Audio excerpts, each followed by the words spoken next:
Evangelho de Lucas, capítulo 15.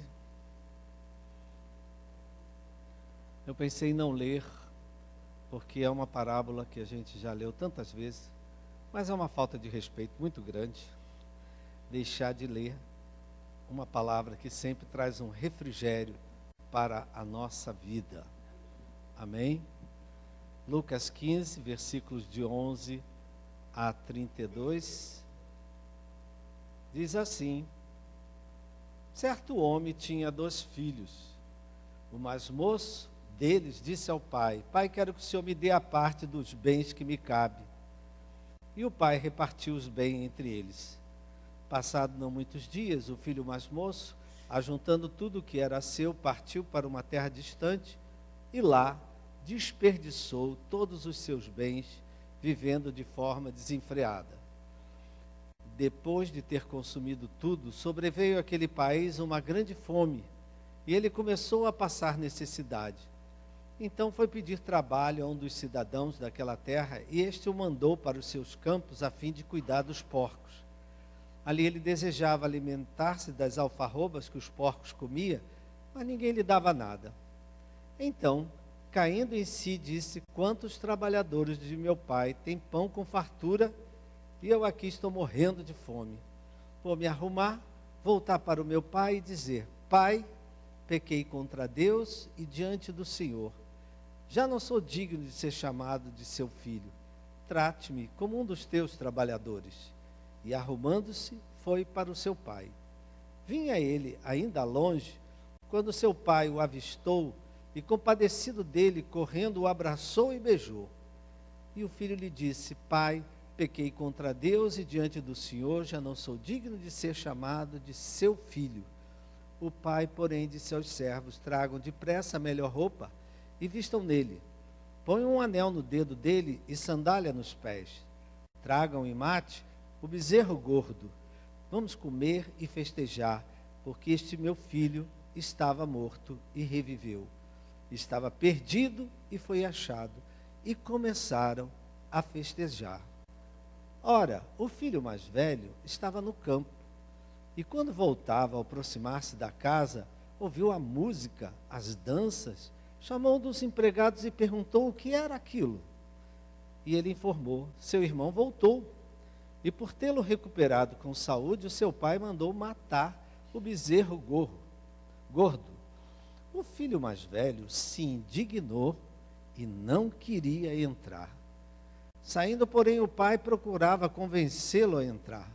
Mas ele respondeu ao seu pai: faz tantos anos que sirvo o Senhor, nunca transgredi um mandamento seu, mas o Senhor nunca me deu um cabrito sequer para fazer uma festa com meus amigos.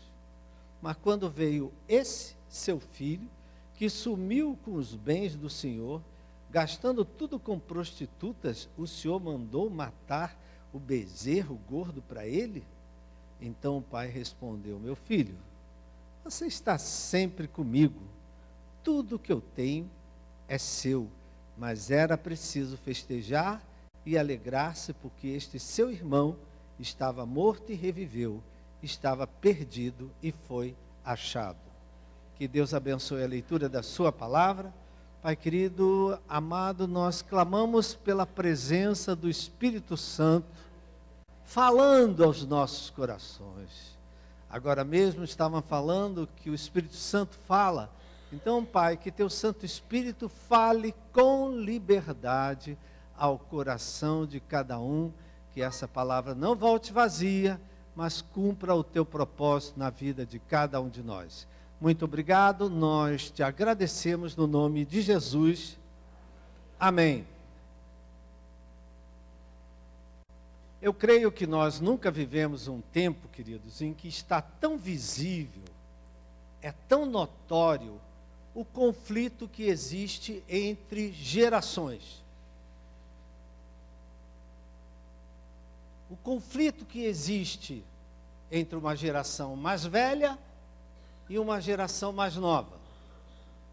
Esse conflito acontece dentro de casa, acontece na família, esse conflito acontece numa empresa.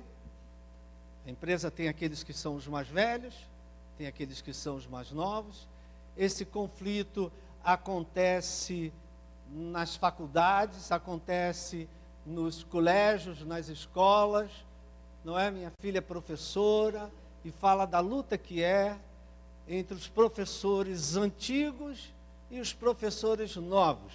Os professores novos querem usar uma coisa, já os professores antigos querem insistir nos modelos antigos. Então, isso hoje é uma coisa que acontece em tudo. Acontece até dentro da igreja. Hoje é uma igreja que nós podemos dizer que é mais tradicional, que é mais antiga, e hoje há uma igreja que é mais nova, é mais moderna, faz as coisas de uma outra maneira. Isso acontece em todas as áreas.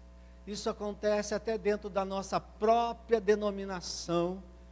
A Nova Vida hoje tem igrejas que são perfeitamente tradicionais, apegadas aos princípios. Já existem outras igrejas da Nova Vida que são modernas, são igrejas que fazem coisas diferentes. Às vezes há um choque de geração entre aqueles que são mais velhos e aqueles que são mais novos. Não sei se isso acontece na sua casa. Acontece? Não acontece. Não é? Acontece em tudo que é lugar. Né? Um conflito, um choque entre uma geração mais antiga e uma geração mais nova, que pensa diferente, que age diferente, tem sentimentos diferentes, quer coisas diferentes. Às vezes aquilo que era uma verdade para a minha geração, hoje não é verdade para uma geração nova. Aquilo que era uma verdade para o seu pai, para o seu avô, não é uma verdade para os jovens da família, para aqueles que estão crescendo agora. Porque se fazia de um jeito e hoje se faz de outro. Estou falando bobagem aqui, minha gente? Não é? Muitos problemas que nós enfrentamos hoje, muitas lutas que nós enfrentamos hoje, são fruto disso. Choque de gerações, conflitos de gerações. Por quê? Aquilo que é verdade para uma pessoa, por exemplo, deixa eu dar um exemplo. Uma pessoa que cresceu numa família disfuncional, desorganizada, onde havia violência, havia agressividade, havia todo tipo de abuso. Uma pessoa que cresceu nessa família, uma família que faltava tudo, a verdade para essa pessoa é diferente daquela família que nasceu dentro, daquela pessoa que nasceu dentro de uma família funcional, de uma família organizada, de uma família estruturada. Quando a gente casa, cada um vem de uma família. E às vezes existe um choque. Na minha casa se fazia assim. Aí o outro diz, está tudo errado, porque na minha casa se fazia assado. E aí quando nasce o primeiro filho, queridos, é uma confusão dentro daquela casa. Porque o pai quer criar o filho como ele foi criado. A mãe quer criar a filha como ela foi criada. E aí entra um choque. Estou falando besteira aqui, minha gente? Porque um vem de uma família, de uma formação, e outro vem de outra. Dá um exemplo assim, né? Um veio da Volkswagen e outro veio da Fiat. E tem hora que as peças não encaixam. E aí começa a ter conflito. Porque na casa de um, a educação foi de um jeito, na casa de outro foi de outro. Quando a gente está falando aqui, querido, verdade, né? A gente sabe que a verdade é uma só. Mas cada um de nós tem verdades. A nossa família, cada família tem as suas próprias verdades, tem as suas próprias crenças, tem a sua própria cultura, tem o seu próprio modo de operar, não é? Então, repetindo, se uma pessoa hoje, ela é amarga, ela é azeda, é uma pessoa de mal com a vida, é uma pessoa cheia de sentimentos ruins, ela não é assim à toa. Aí que a gente precisa entender um pouco isso, né? A vida dela, a expressão da vida dela, a vida dela é uma expressão da história de vida que ela teve, das dores que ela teve, dos sofrimentos que ela passou, das lutas que ela passou. Então, nós às vezes precisamos entender, fulano é tão amargo, ele não é amargo porque ele quer ser amargo, é amargo porque vem de uma formação de vida, vem de uma família, vem de situações várias, que aquela pessoa só consegue ser amarga, porque foi o que ela aprendeu na vida. Agora, se outra pessoa é alegre, é contente, de bem com a vida, cheia de sentimentos bons, a vida dela também é uma expressão da história da vida dela. Vocês estão entendendo o que eu estou dizendo? Muitos sentimentos que nós temos hoje, bons ou ruins, são uma expressão da nossa história de vida. Amém? E a gente precisa compreender isso para respeitar, de uma certa forma, fulano é assim, mas ele tinha que ser diferente. Ele é assim porque ele tem uma história de vida, ele viveu uma realidade. Você é assado porque você viveu outra realidade, outra história de vida, e nós às vezes precisamos aprender a diferenciar isso, a compreender isso, a entender isso, que cada um de nós, a gente precisa entender. Às vezes eu digo para as pessoas, tenha um pouco de misericórdia de você. Como assim misericórdia de mim? Porque você está sendo muito exigente consigo mesmo. Tenha um pouco de misericórdia. Quem é que era assim com você? Tão exigente, tão cobrador, tão perfeccionista? Era meu pai. Então tenha um pouco de misericórdia. Entenda por que você é assim e viva melhor com Deus. Amém? Está aí? Então a gente precisa entender isso. E nós, para poder entender o outro. Só dá uma olhada nessa pessoa que está do seu lado. Só olhar. Não fala nada. Olha só, essa pessoa que está ao seu lado, ela tem uma história de vida por trás dela. Só ela sabe o que é ser ela. Só ele sabe o que é ser ele. Porque tudo que ele é, tudo que ela é uma expressão da história da sua vida toda. Amém? Quando a gente aceita Cristo, Cristo entra no nosso coração, somos nova criatura, a gente muda da água para o vinho, minha gente. É um trabalho que o Espírito Santo tem que completar. É um trabalho que o Espírito Santo tem que fazer em cada um de nós. Eu estou dizendo isso porque hoje há um grande desafio para nós, como seres humanos, como os cristãos, como a igreja de hoje. Não é? Hoje a gente vive cercado com pessoas com história de vidas tão diferentes, com histórias de vida tão diversas.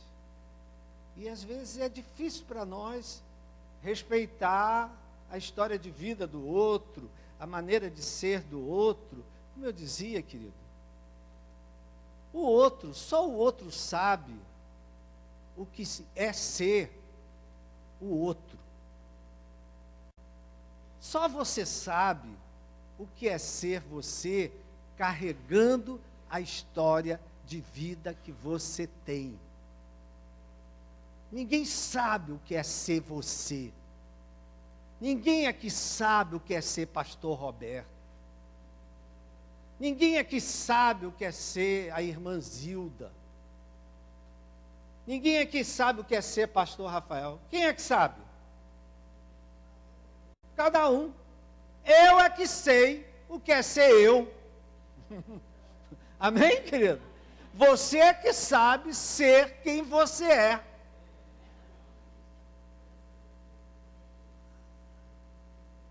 É meio confuso o que eu estou falando, minha gente? Ou dá para entender?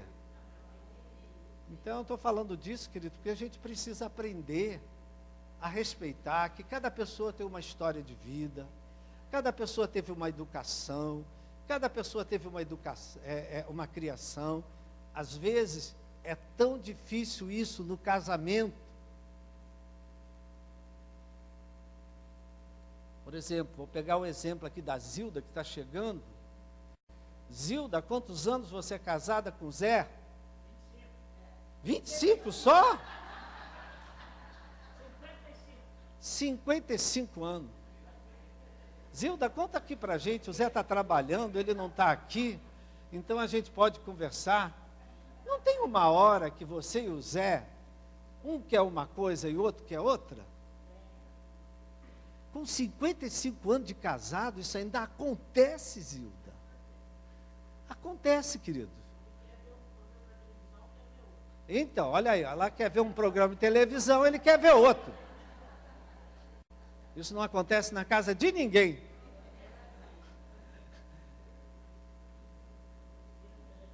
Então, esse é um desafio para a gente hoje.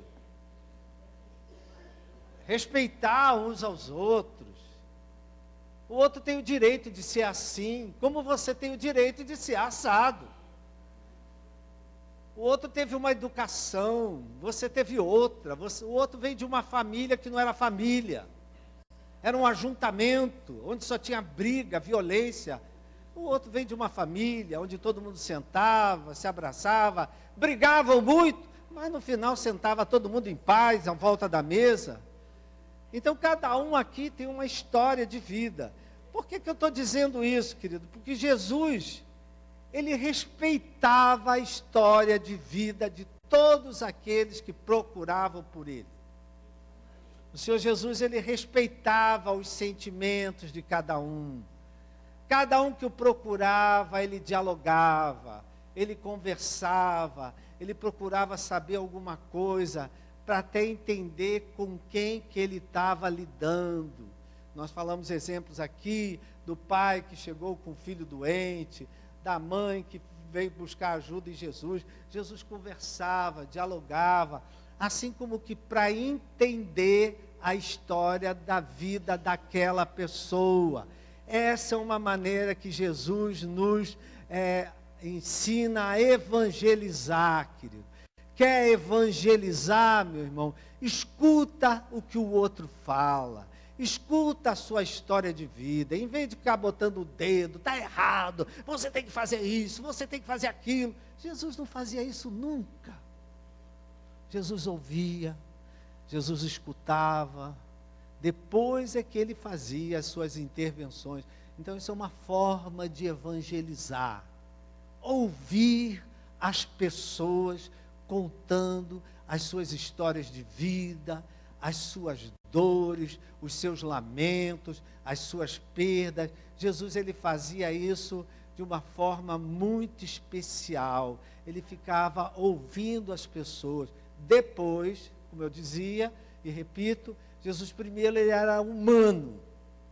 E depois de ser humano, ele agia com o sobrenatural de Deus, agia com o poder de Deus, com a graça de Deus.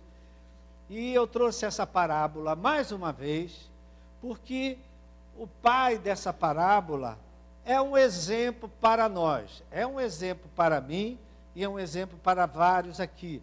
Porque ele foi um pai, o pai da parábola, foi um pai que soube respeitar os sentimentos, a maneira de ser, a maneira de agir, a história de vida de cada um dos seus filhos. Ele teve 2 filhos bem diferentes, um de dentro de casa e outro de fora de casa. E ele soube lidar com um e lidar com o outro. Ele soube respeitar os sentimentos de um e os sentimentos de outro. ele soube respeitar a história de vida de um e a história de vida de outro. Olha aqui, queridos, quem tem mais de um filho aqui? Quem é que tem mais de um filho? Várias pessoas, né? Quem tem mais de um filho aqui, sabe que os filhos são diferentes. Não vem com essa história, não, meus filhos são iguais. Não existe isso. Nem num casal de gêmeos univitelinos, eles são iguais. Eles são diferentes. Eles pensam diferentes. Eles agem diferente, né? Ah, não, também não vem com essa história, não, meus filhos eu amo a todos igualmente. Mentira! Tem um filho que você tem preferência. Tem um filho que toca mais o teu coração que o outro. Tem um filho que você privilegia mais do que o outro. Amém? Não estou falando da vida de vocês, não. Estou falando lá da minha casa, da minha família. Era claro os privilégios que minha mãe dava para um, os privilégios que meu pai dava para outro. Era claro quem sobrava ali no meio, porque às vezes um filho fica sobrando, né? A mãe tem todo cuidado com um filho, o pai tem todo cuidado com o outro filho, e às vezes não fica um filho não, fica vários filhos perdidos. Amém? Então, como eu dizia, querido, cada filho, presta atenção você que tem mais de um, cada filho, ele tem a sua particularidade. Ele tem as suas idiosincrasias. Você entende isso? O que é idiosincrasias? Ele tem as suas características. Não é, queridos? Tem um filho que ele... Tem filho que gosta de uma coisa, tem filho que não gosta de outra coisa. Outro dia uma mãe reclamava, pastor, lá em casa é um desespero, porque um não come carne, é vegetariano. O outro não gosta de peixe. Porque não gosta de peixe, o outro só quer comer carne, então eu tenho que fazer um prato para agradar um, prato para outro, para agradar outro, e eu acabo virando vegetariano, eu acabo virando carnívora, eu começo a comer peixe, porque eu tenho que agradar a todos, porque mãe tem essa mania na cabeça dela, né? Que ela tem que agradar a todos. Então, a gente sabe que filhos são diferentes, tem filho que é organizado, tem filho que é bagunceiro, minha gente. Tem um que você não tem que se preocupar, ele cuida das coisas dele. Tem o outro, deixa tudo, a cueca na sala, a meia no corredor, e você tem que sair catando uma coisa, catando outra, não é? Tem filho que é introvertido, é fechado, calado, quieto. Já tem outro que é filho... Ele é para fora, é extrovertido, fala com todo mundo, quando chega em casa, cheguei, abre a janela, vizinho, cheguei. Eu conheci uma pessoa assim, querido. Não é? Então, as pessoas são diferentes. E às vezes isso é difícil para um pai e uma mãe, lidar com essas diferenças. E eu trouxe esse texto de volta, porque é um texto que a gente já usou tantas vezes, porque é um texto que mostra esse pai que soube respeitar o sentimento de um e o sentimento de outro. O jeito de um e o jeito de outro. A maneira de ser de um, o temperamento de um e o temperamento de outro. Presta atenção. Quando o mais novo quis sair de casa, viver a vida dele da maneira que ele queria, aproveitar a vida, usar a herança dele, nós vemos aqui nesse texto que esse pai respeitou a decisão dele, a escolha dele, os sentimentos dele. O pai não interferiu, não proibiu, não ameaçou, respeitou. Me diz uma coisa aqui, se um filho teu, que ainda não casou, ou uma filha, chegar para você e dizer, mamãe, papai, me dá uma grana aí, porque eu vou seguir a minha vida. Você ia deixar, meu irmão? Agora vem um silêncio aqui, né? De repente chegava um filho para você, olha, mãe, estou indo para a vida, vou para os Estados Unidos, vou morar no exterior. Me dá uma grana aí. Tira um pouco da tua poupança e dá para mim que eu vou seguir a minha vida. Você falaria aqui, que nem o irmão disse aqui, vai com Deus. Olha, eu não tive muita resposta não. Está aí uma coisa difícil, queridos. Deixar um filho voar. Deixar um filho seguir a vida. Tem mãe que se agarra com os filhos e não deixa nem os filhos casar. Amém, querido? Mas olha aqui, esse pai aqui, ele respeitou o filho. Deixou o filho seguir a vida dele, deu o dinheiro que ele queria, deu a parte que ele queria, respeitou ele, deixa ele ir. Parece que esse pai conhecia muito bem esse filho. Talvez ele pensasse, deixa ele ir, porque do mesmo jeito que ele vai, ele volta. E esse pai respeitou esse filho. Isso aqui é uma lição para muitos de nós, querido, que somos tão exigentes com os nossos filhos, que queremos tanto controlar a vida deles, queremos tanto dizer para eles o que eles têm que ser, o que eles têm que fazer, que caminho que eles têm que seguir. É uma lição para nós, né? Porque esse pai liberou o filho, respeitou a decisão dele, e não só isso, querido. Quando o filho voltou para casa, arrependido dos seus erros, dos seus pecados, ele também respeitou a volta do filho.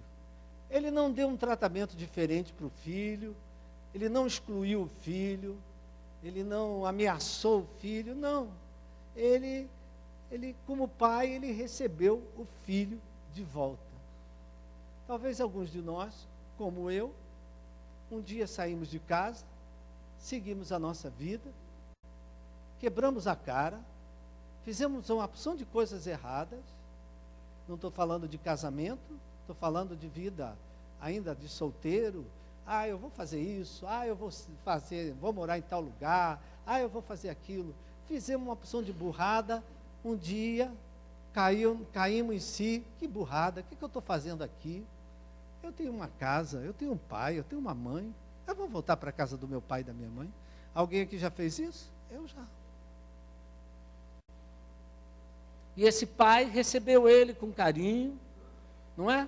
Respeitou a história de vida dele com seus erros, com as suas escolhas, com os seus sentimentos. Ele acolheu o filho de volta. Não fez um julgamento para aquele filho. Será que nós, queridos, temos aprendido a fazer isso?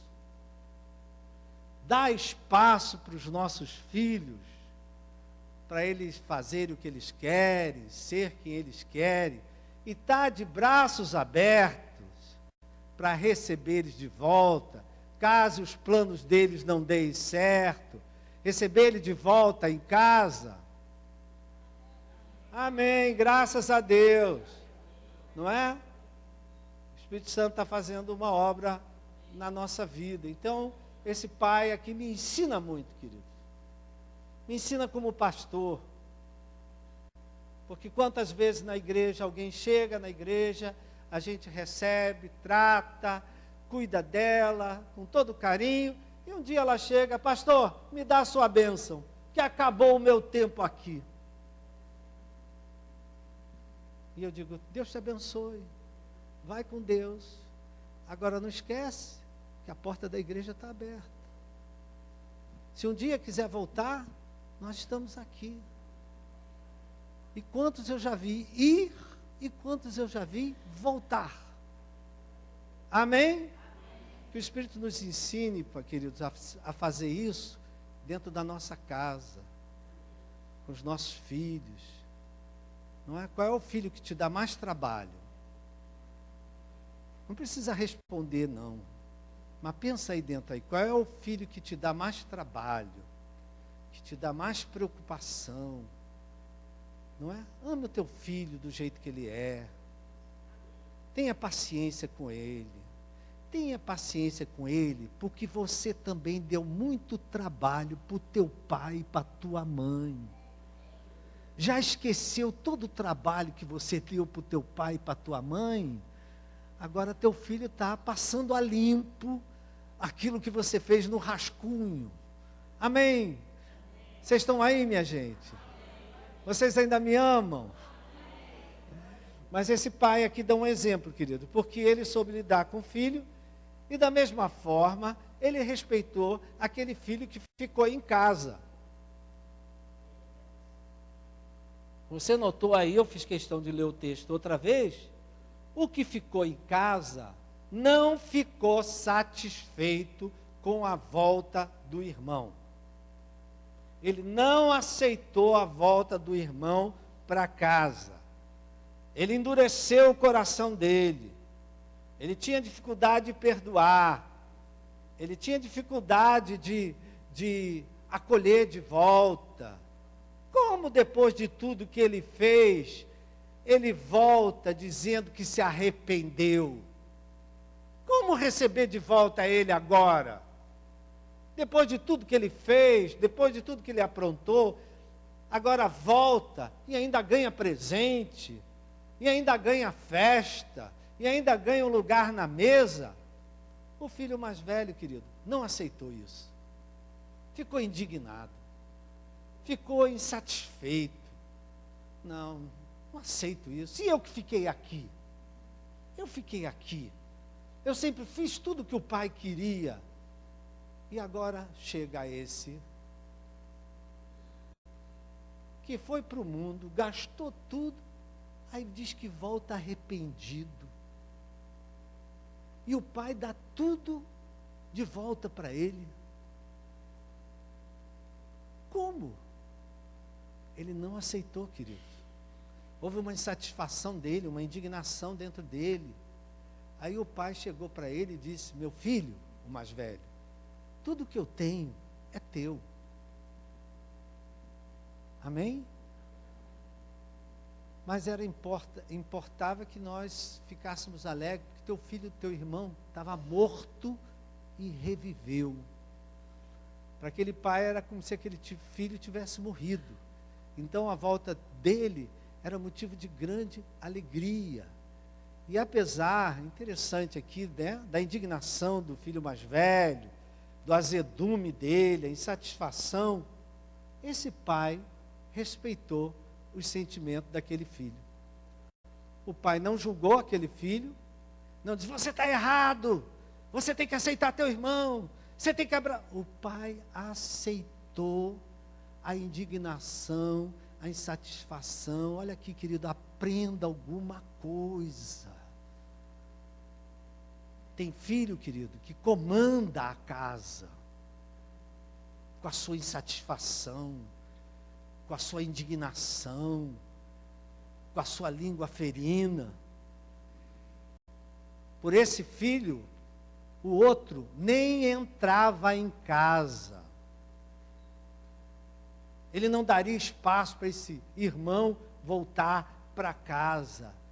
E aí o pai falou: meu filho, tudo que eu tenho é teu.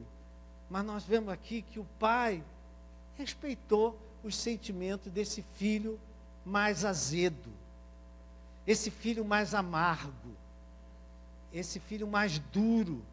O pai respeitou. Argumentou com ele: olha, ele estava perdido, estava morto.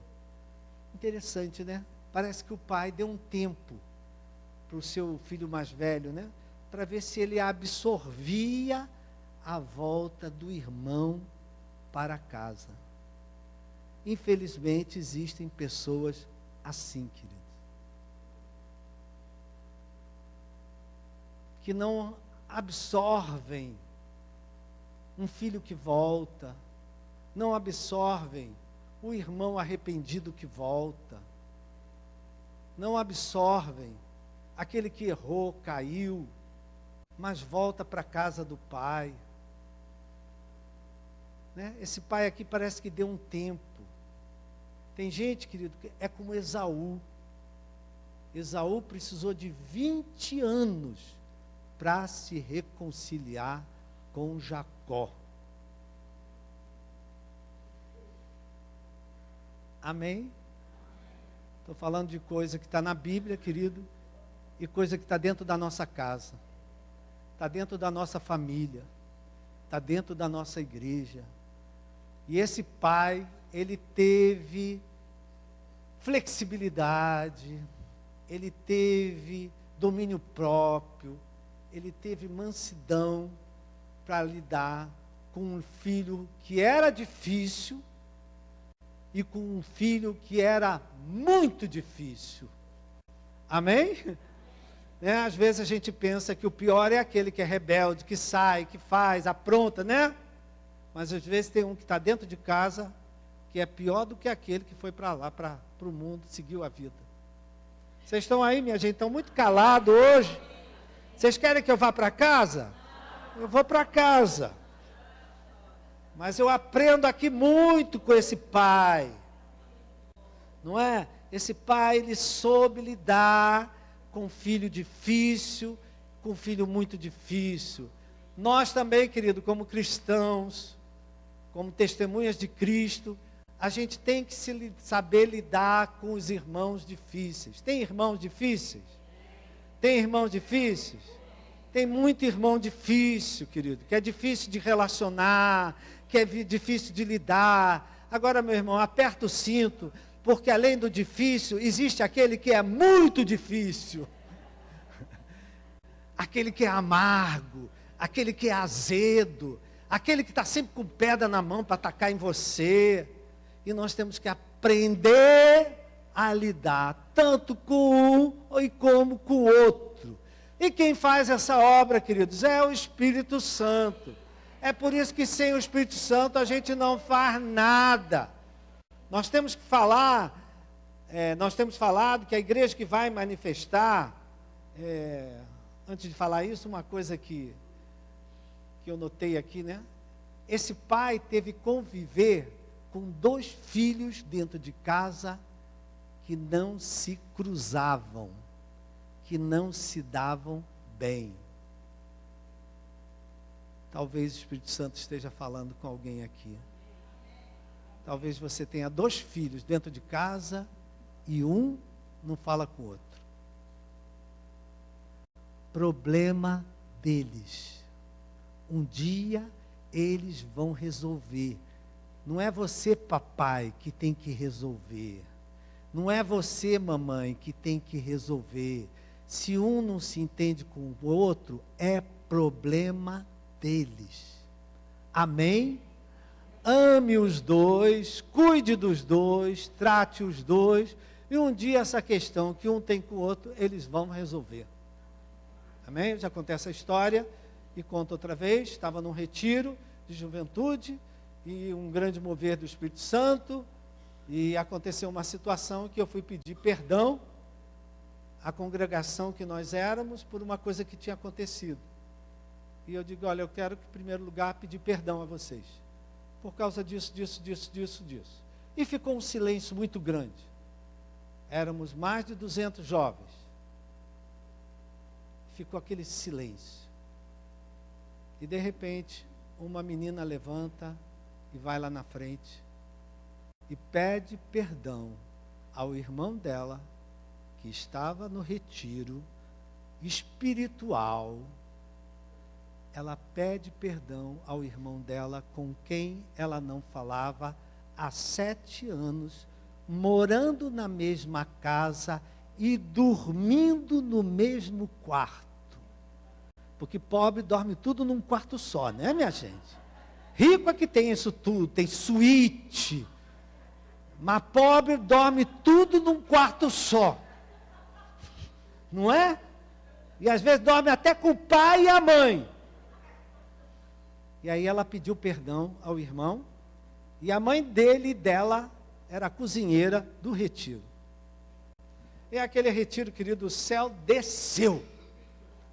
Não é? Porque esse pai aqui, ele conseguiu conviver com 2 filhos que não se barravam, que não se entendiam. Voltando àquilo que nós, já vou terminar. Tem mãe aí preocupada que ainda tem para casa acabar com o almoço para fazer para o marido, não é? Mas nós temos falado aqui, querido, que a igreja que vai manifestar o reino de Deus, A igreja que vai preparar o avivamento do tempo do fim. Alguém diga amém! Essa igreja do tempo do fim vai ser uma igreja humana. Vai ser uma igreja que respeita. Vai ser uma igreja que acolhe, que estende a mão. Vai ser uma igreja que recebe de volta o arrependido. Vai ser uma igreja que perdoa, que se reconcilia. Vai ser uma igreja que respeita os sentimentos um dos outros. Amém? Esse Pai para nós, querido, dá uma lição de humanidade, de convivência, de respeito, de amor, de perdão, né? Mostrando como Ele respeitou todos os sentimentos de um e os sentimentos do outro. Porque os sentimentos, querido, que nós expressamos para a vida, são expressão da história da nossa vida. Amém? Então, esse pai, ele soube conviver com um, ele soube conviver com o outro. Talvez alguns de nós aqui tivemos um pai, que nem esse pai. Um pai acolhedor, um pai que abraçava, um pai que beijava, um pai que dava presente, um pai que estava sempre atento às nossas necessidades, um pai que perdoava, que nos recebia de volta, um pai que nos disciplinava, mas que depois de disciplinar, nos abraçava e dizia: meu filho, eu fiz isso para o seu bem. Hoje você não entende, mas um dia você vai entender.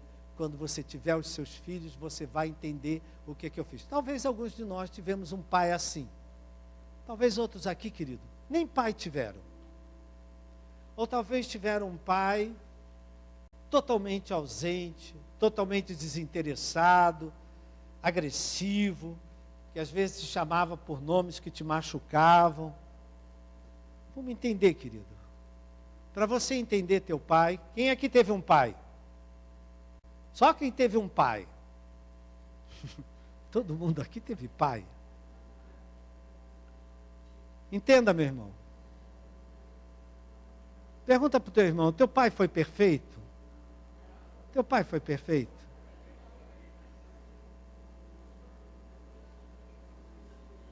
Não, querido. Ninguém aqui teve um pai perfeito. A gente teve o pai que podia ter. Muito do que o nosso pai foi, muito do que meu pai foi, era uma expressão da vida que ele teve. Da vida que ele teve com o pai dele, com a mãe dele, com a família dele. Então, às vezes eu vejo uns filhos, querido, escuta o que eu estou falando. Às vezes eu vejo uns filhos muito duros com seus pais. Meu problema é minha mãe. Meu problema é meu pai. Teu pai não é problema, meu irmão. Tua mãe não é o teu problema. Tua mãe e teu pai te deram vida. Se você hoje tem a vida, é por causa do teu pai e da tua mãe. E o pai que você teve foi o melhor pai que você podia ter. Porque ele foi o que ele podia ser de pai. Se ele não foi perfeito, porque não dava para ser.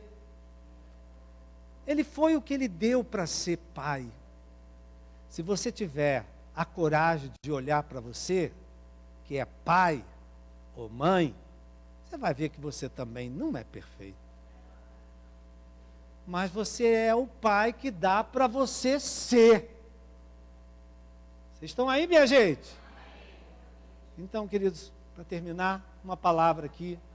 Eu estava dizendo, né? Tem muitos filhos hoje que são muito duros com o pai. Muito duro com mãe. Mãe, na verdade, eles protegem. Mas pai, eles descem o pau. É o que a gente vê aí, né? Então, uma palavra para você, meu irmão. Para todos nós aqui, que somos todos filhos aqui, né? Respeite o seu pai. Respeite a história de vida que teu pai teve. As dores que teu pai teve. As dificuldades que ele teve. Ele foi o pai que dava para ele ser. Respeita isso. Às vezes ele é muito diferente de você. Você pensa de uma forma, ele pensa de outra. Respeite o seu pai. Respeite a sua mãe, porque a sua mãe é a mesma história. Só a tua mãe sabe o que ela passou para te criar, para te educar, para te botar numa escola, às vezes sozinha, sem apoio algum. Então, olhe para o seu pai, para a sua mãe. Talvez seu pai, você que tem pai vivo, quem tem pai vivo aí, dá graças a Deus. Está vivo teu pai? Dá graças a Deus pelo teu pai. Amém? Em algum momento ele pode te decepcionar, em algum momento ele pode desapontar, mas ele não faz isso para te aborrecer, ele não faz isso para te magoar, ele não faz isso para te chatear, para te fazer sofrer. Ele faz o que ele faz porque é isso que dá para ele fazer. Ele é o que ele é porque é isso que dá para ele ser. Aquilo que ele vive é uma expressão da história de vida que ele teve. Amém? Então, pai, aliás, filhos, respeitem seu pai. Ah, mas meu pai fez isso. Respeite seu pai. Isso é mandamento com promessa. Coloca teu pai sempre no lugar de honra.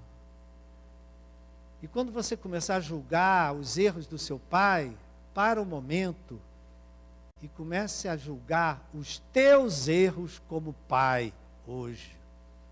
Ou você acha que você é o melhor pai do mundo? Que não erra nunca? Que sempre faz o que é correto? Não, você erra. Uma palavra também para os pais aqui. Vou orar por vocês daqui a pouco. Já estou terminando. Para os pais que têm aqui filhos pequenos. Quem é que tem filhos aqui que já são adultos? Já são adultos. Olha só, mãe. Olha só, pai. Respeite os sentimentos dos teus filhos. Respeite, né? A maneira dele ser. Ah, meu filho às vezes é muito esquisito. Respeita, porque tu também já foi esquisito um dia. Amém, querido? Respeite, olha só, pais queridos que estão aqui. Os filhos hoje são muito modernos. Às vezes eles falam e a gente nem entende o que eles estão falando. Dá vontade de a gente dizer, bota uma legenda aí para mim entender o que é que você está falando. Não é? Respeite o seu modo de pensar, de agir, de falar. Ama o seu filho do jeito que ele é. Se dá para você ajudar, se dá para você melhorar, ajuda. Mas não seja, olha aqui pai, olha aqui mãe, não seja um algoz do teu filho. Um atormentador do teu filho, um sufocador do teu filho. Esse filho, por mais que você ame, um dia ele vai voar. Eu voei, você voou. Né, queridos? Porque hoje tem umas mães, agarra os filhos, com essa não casa, com aquela não casa, com aquela não casa, com aquela não... Quer pegar os filhos para si. Filho, querido, tem que voar. Tem que seguir a vida. Se ele errar, você está aí de braço aberto para receber de volta. Ah, gostei. Então, querido, que hoje, dia dos pais, a gente quebre um pouco, faça uma trégua. Esse conflito que a gente tem às vezes. Conflito com pai, conflito com mãe, conflito com filho. Que a gente quebre essa guerra aí, e que a gente se aceite, e que a gente ame, e que a gente entenda que cada um é o que é, por uma história de vida, pelas coisas que já passou. Às vezes eu escuto isso, como é que pode um filho que foi criado do mesmo pai, da mesma mãe, teve a mesma educação, por que que um é assim e outro é assim. Irmã, eu posso responder, é porque o teu relacionamento com um foi com um jeito, e o relacionamento com o outro foi com o outro. Não, eu amei os dois iguais. Amor coisa nenhuma. Amém, queridos? Que a gente saiba dar uma trégua nisso, né? De vez em quando sair uma briga dentro de casa, sai briga na casa de alguém aqui? Ninguém, né?